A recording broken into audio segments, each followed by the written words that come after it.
This is Art Television.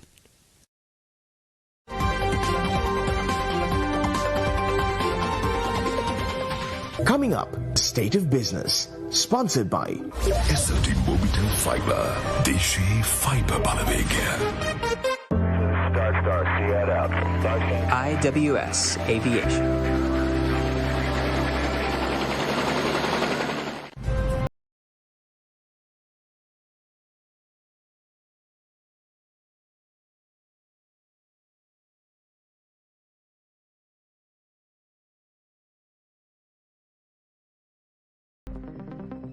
A very good evening. Welcome to State of Business on Art Television.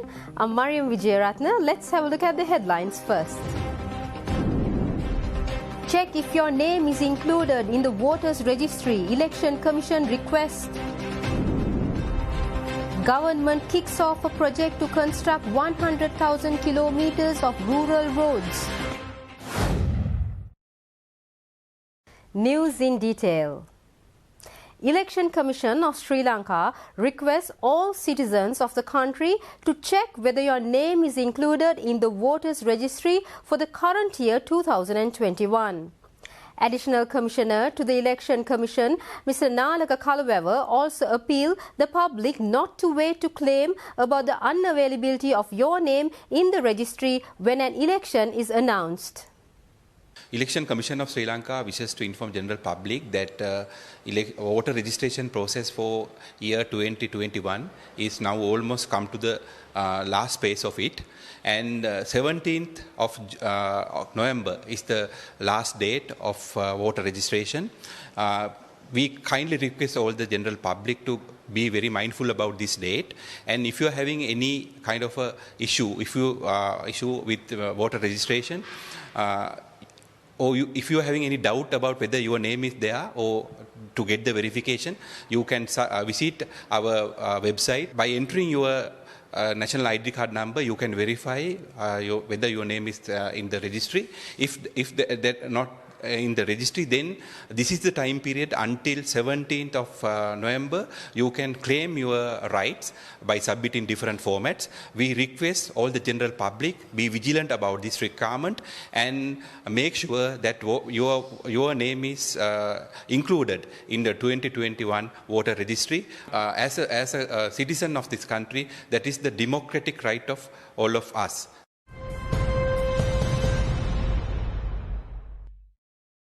We also invite our viewers to watch the On Focus with Art program on this Sunday at 6:30 p.m. to know more about the registration to the new voters registry. Further, Ministry of Finance said that the Asian Development Bank has provided 50 credit facilities to Sri Lanka this year for the implementation of 24 development projects in a number of sectors, including highways, water supply, electricity and health. Meanwhile, the ADB also announces that the 55th annual conference of the Asian Development Bank, which was established in 1966, is scheduled to be held in Colombo in May next year. The External Resources Department of the Ministry of Finance expresses confidence that out of these credit facilities of $900 million development project at a cost of at least $700 could be implemented by the end of the year amidst the COVID pandemic. The Ministry of Finance says the government is ready to receive a great support to the socio-economic development of this country through hosting such an international conference. According to the Ministry of Finance, the Asian Development Bank was the largest donor to Sri Lanka last year. The ADB has provided $568 million to Sri Lanka last year, while the World Bank provided $218 million. Meanwhile, the European Union has provided $44 million, while Japan has provided an amount of $9.5 million. The Ministry of Finance states that the funds have been received from the Asian Development Bank for carpeting and widening of roads to integrate the rural roads and urban road network, which is a major contributor to the socio-economic development of Sri Lanka. It further adds that the funds have been used to implement water supply schemes to provide clean drinking water to the people, for low-cost power generation methods to meet the rural power demand, and to develop the health, education, information and technology and small and medium enterprise sectors.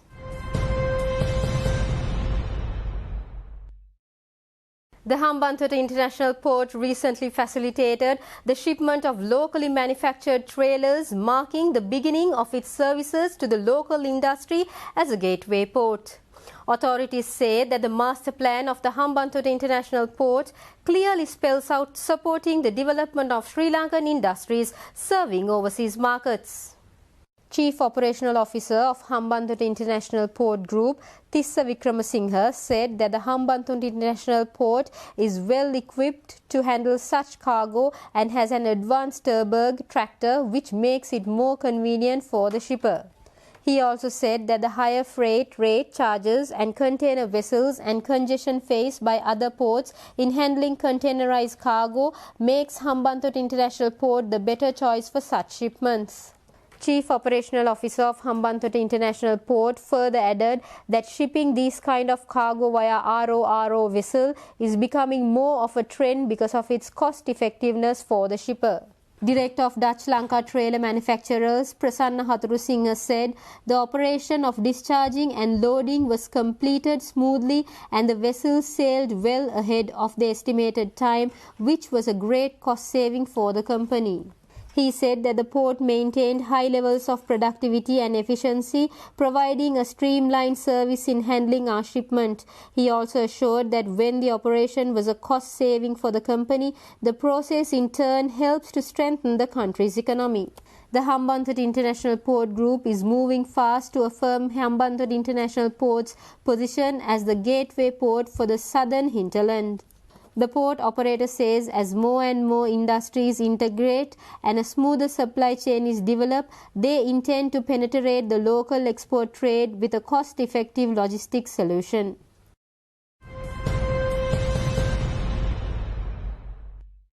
We'll be right back after this short commercial break.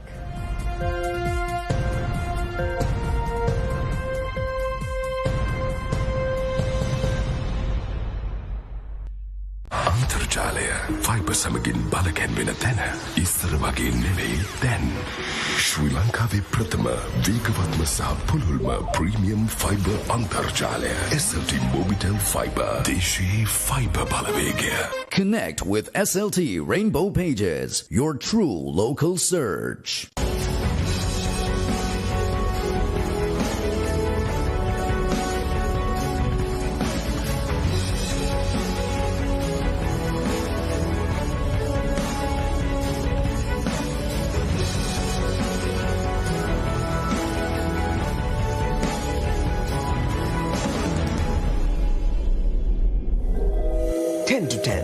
Sponsored by ශ්‍රී ලංකාවේ ප්‍රථම වේගවත්ම සහ පුළුල්ම premium fibre අන්තර්ජාලය SLT Mobitel Fiber දේශීය fibre Balawegaya.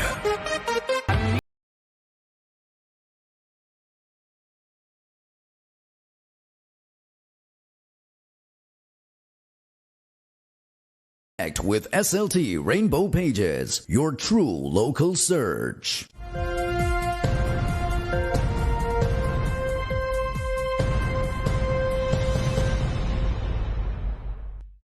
Welcome back after the break. Government has assigned high priority for constructing 100,000 kilometers of rural roads and connecting them to main road network while improving market links and more opportunities along agricultural value chains to the rural community. The Finance Ministry source said that the proposed project will complement for the government's 100,000 kilometer rural road development program.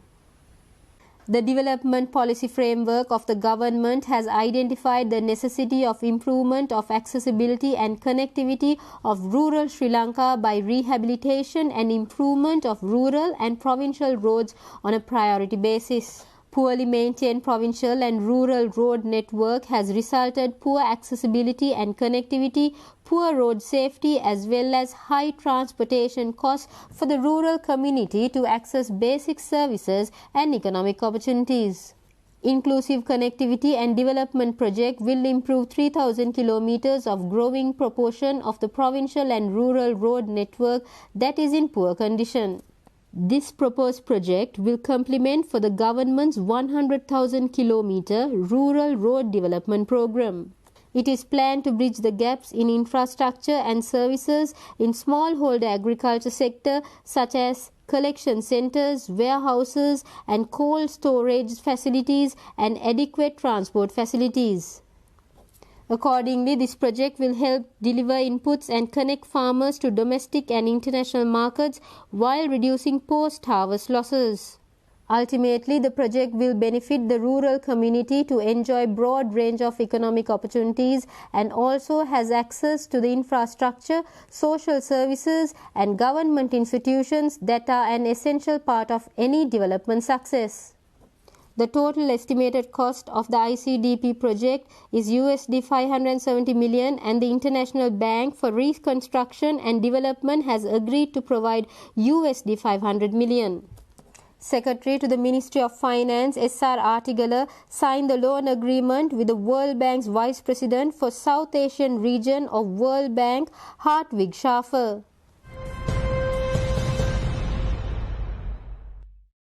State Pharmaceuticals Corporation Chairman Dr. Prasanna Gunasena says that the provision of right medications or surgeries on the people who can strengthen the economy should be attended soon. Dr. Prasanna Gunasena made these observations recently addressing a function in Colombo about the successful completion of 140 minimally invasive spinal fusion surgeries within the country. Most of the patients who have had the surgery and undergone this surgery gone home the following day, which is not the common experience to people who has the spinal surgeries in Sri Lanka and in this subcontinent, but it has almost become a day case surgery.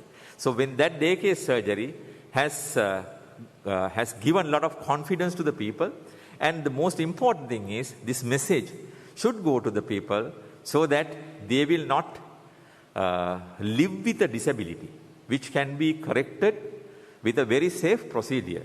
So once it is done, their capacity to earn, their capacity to look after their families and their quality of life, and we have done actually a very vast analysis of the post-operative improvement, and that shows significantly improved quality of life after surgery. So there are so many positive things. Usually the complication rates are about 4 to 5% screw malposition, but in our series it was 0.7%. That's only one patient has been recorded. And learning curve took about, say, 6 months to 7 months. Now it has been a very well established surgery which can be used and which can be performed anywhere in Sri Lanka if the proper training is given.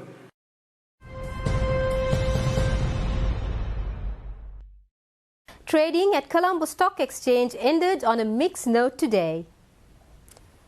The all-share price index gained 220.19 points to close at 10,632.21 and the S&P SL20 dropped 16.33 points to close at 3,640.27. The turnover was 5.6 billion rupees and over 212 million shares were traded. Up next are Forex rates.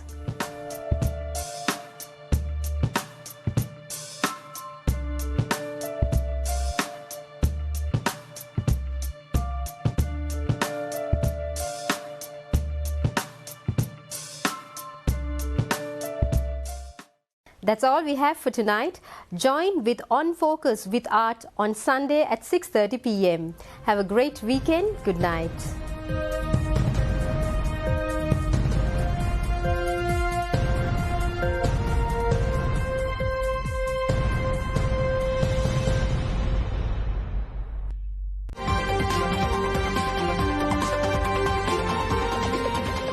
State of Business was sponsored by SLT Mobitel Fiber.